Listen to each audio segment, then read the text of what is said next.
Time for our panel of the day. Martin Snedden, Sports Administrator, former Black Cap of course, and Maria Slade, Business Desk Property Editor, with us live at the desk. Good morning, guys. Good morning. Good to see you. Now, we're talking about wool to start with, because this is a big deal to our sheep farmers. My father-in-law has been in this business and said it's basically cheaper to leave the wool on there than it is to get it off, Martin.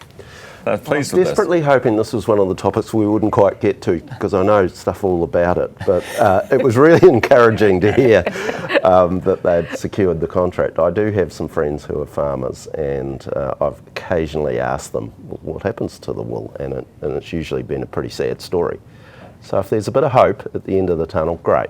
How much wool do you use in your life? Do you have wool carpet, or do you have... I've got all birds on at the moment. Oh, do you? Yeah. Should I put them on screen? Go on then. Let's see Martin Snedden's shoes. Good work. Oh, they're nice ones too. Excellent. I've got some of the boots, which are quite nice, quite comfortable. Yeah. Maria, this is great for the industry, and I spoke to Wayne Langford this morning. He said it's not just a superficial thing. He said this will actually turn the dial a bit for them. Well, this is the thing. Wool carpet, in a lot of circumstances, is not actually that much dearer than, or often not dearer than solution dyed nylon, and it's just as good. I mean, it's strong. It's better for things like if you've got asthma, or it's a fire retardant, and so there's a lot of good reasons to have wool. So it's really great that Kāinga is taking this, or the government's making Kāinga take this step. And my business desk colleague Riley Kennedy, who you spoke to just before, he can take a wee bit of credit for this, because he was the one that broke the story about the fact that the State Housing Agency was not including wool in its request. Now, in hindsight, how ridiculous do they look? Because the tender, as we've heard this morning, came in quite competitively with the nylon equivalent. Exactly, that's right. So to just exclude them from the get-go was... Yeah. I personally won't have anything else in my house except wool carpet. Well, there we go. You're walking the talk. So the other thing we've been talking about this morning is euthanasia and, well, assisted dying. And this bill that has passed, and we know hundreds of New Zealanders have taken the opportunity and have used this legislation to end their lives in a way that they see as peaceful. But some concerns this morning from the Maxim Institute about just the record keeping, the sort of back end of all of this stuff. Yeah. They're quite worried that you need to be, you need to have your house in order, because it's quite a serious thing. It is, and it was pretty divisive, the whole conversation about whether it should even come into play. So once it did, and the framework is there, the framework has to be followed, because as your guest said earlier this morning, it's legalising killing people. So if that's the case, and there are specific rules that have to be followed, then follow them properly and make sure that if that's looked at afterwards, that it's really transparent that has been the case. Yeah. Do you think, is it something that you've thought about? Like if when we get to the end of our lives, I like to think that the option would be there for me if I needed it? Absolutely. We don't do it to animals. Why should people not have that option? And I think you also have to question where the Maxim Institute is coming from in researching this, because it does take a very conservative standpoint on a lot of issues. So, I don't know whether they're philosophically opposed to it, but you'd sort of wonder whether perhaps they are. I think they are.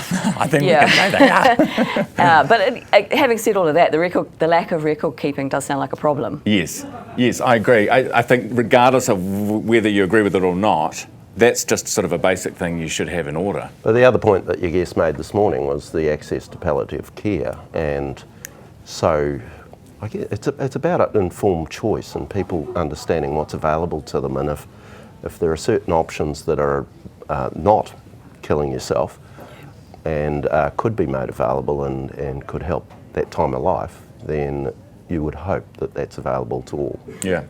What we're going to do is take a quick break and come back with some more upbeat topics. Welcome back. You're watching Herald Now, and our panel this morning, Martin Snedden, Sports Administrator, former Black Cap, and Maria Slade, Business Desk Property Editor at the desk. Guys, welcome back. Some sad news this morning for Beach Boys fans. Brian Wilson, who's a singer-songwriter, frontman of the Beach Boys, has sadly passed away at the age of 82, and I know you were a big fan, Martin. Oh, it's the first music I can remember, the Surfing USA album, and I always loved being at the beach, and so it all resonated. So I've always had a soft spot for the Beach Boys. I tried, later on I'd read a fair bit about Brian Wilson, and it was a really sad story. It came through that it's basically drugs that fried him, and he was a pretty difficult character for a long time. But and then it emerged that he had a pretty hard upbringing. Well, the family had, the kids.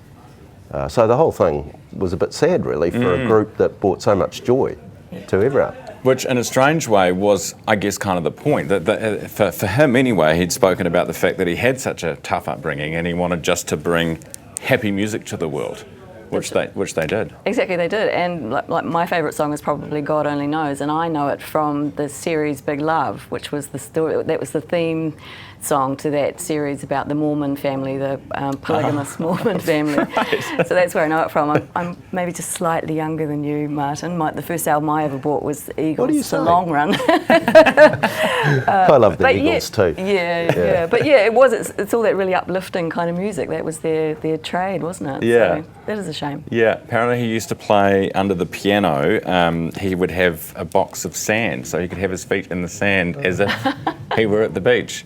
One of the sort of quick. He was put in care, yes, because he got dementia towards the end, didn't he? Well, not even so much towards the end, like from a much earlier stage than you would think. He was a court case.